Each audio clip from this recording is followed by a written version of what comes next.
But anyways, yeah, top 5 song. Let's talk about the last song we want to talk about. All right. And that is by Kush, Zion.T, and Mino with their song Machine Gun. Yo, it's new style. One of them is machine gun. 다 뚫어버리지. Machine gun. 두두두두 두두두두. Machine gun. 두두두두 두두두두. 화약 냄새가 나네. Damn bitches tryna copy my shit. Copy my shit.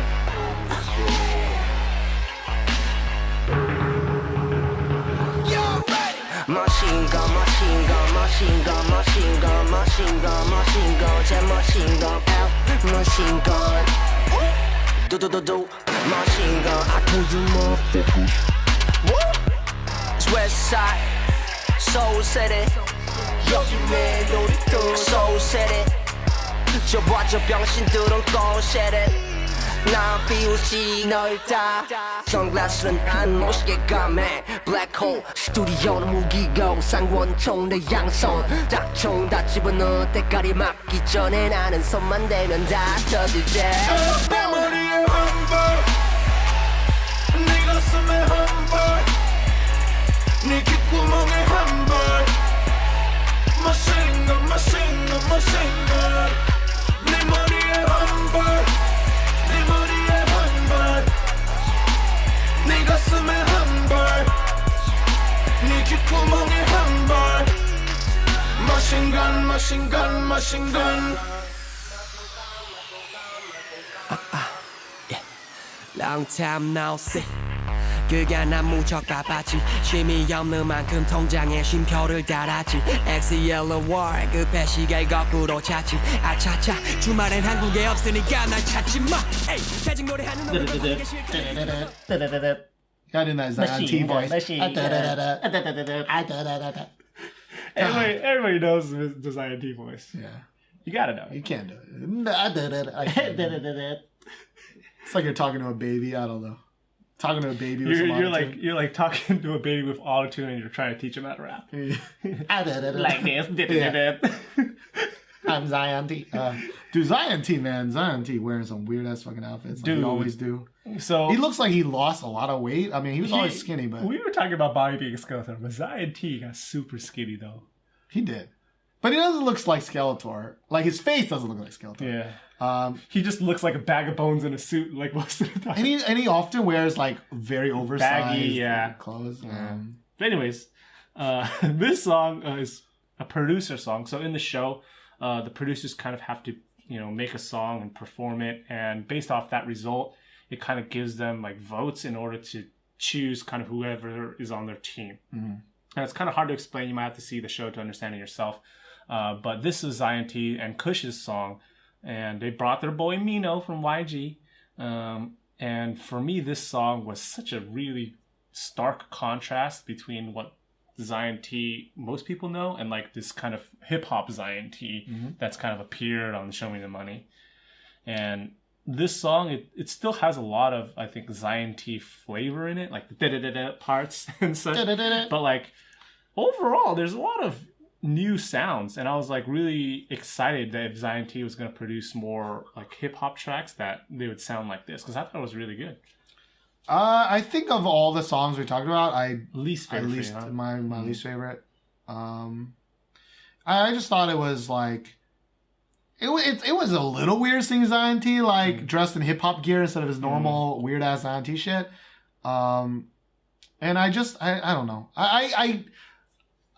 I don't know how serious he's being when he's just like machine gun. Like to me, that just sounds so playful and so like kind of cringy to me that I just couldn't really believe it. I mean, Mino, fuck you. He was pretty good actually. Like he came out and was like, oh yeah, let's go. I'm Mino. But overall, I just didn't really enjoy it too much. Yeah. I think I enjoyed. What was last year's? Let me see, because there were some producer songs. I swear to God, last year was pretty darn good. But I'm probably wrong. On It, Boss. Oh yeah. Sounds pretty. No. That was pretty. No. Ribbit rap. Maybe there wasn't actually. Maybe there wasn't. Anyways, I think that'll be it for this. Show Me the Money 5, whatever the fuck. After show. I think regardless, I probably should have mentioned this up top, but I think regardless of whether or not you even want to watch the show or you like the show, like, Show Me the Money sets the tone of rap for the next year. Right.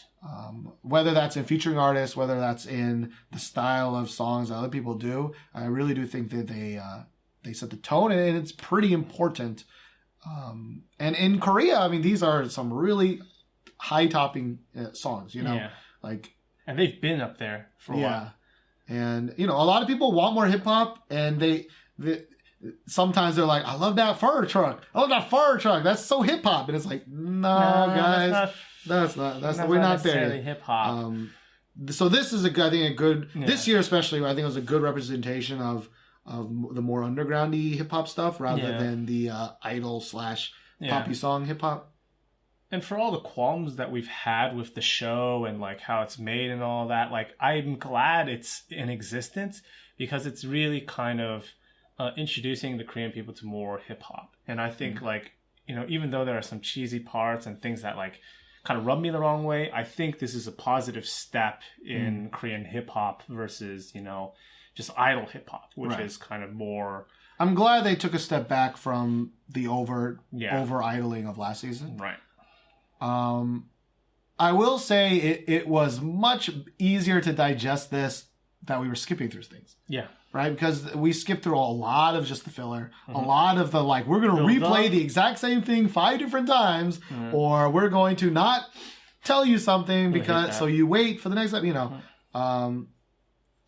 Also, like, I don't know why they do it, but the way they edit this show is so bad sometimes. Yeah. I don't mean like they make people look bad. I mean like Show Me the Money has always used this technique of we're just gonna mute everything. Yeah. Instead of just censoring it or instead of just like finding a way around it, sometimes there's an extended 5 seconds, 10 seconds of just muted nothingness.